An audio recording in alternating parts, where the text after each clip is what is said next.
In this video, I will show you how to edit WhatsApp message after sending. Make sure to watch the video to the end, you don't make any mistake.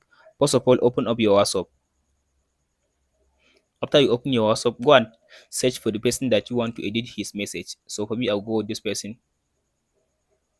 As you can see now, I send these two messages. The first one, it says hello YouTube channel. The second one, it says hello YouTube, like this video. So the first one, the person has opened the message, and the second one, he did not open the message. So now I'll go and edit both of them. So if you want to edit the message, don't long press your hand on the message, tap on this three dot, tap on this edit.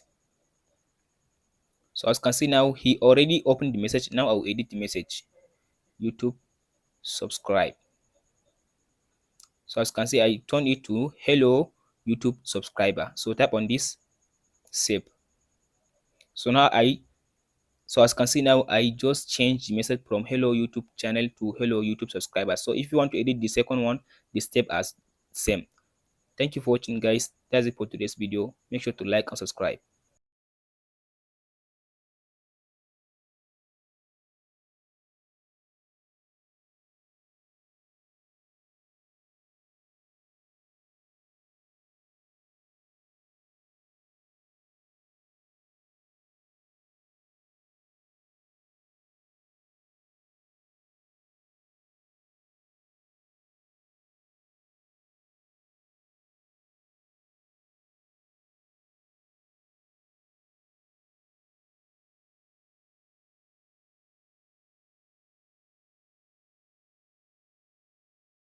If this video helps you out, don't forget to like and subscribe. Thank you for watching.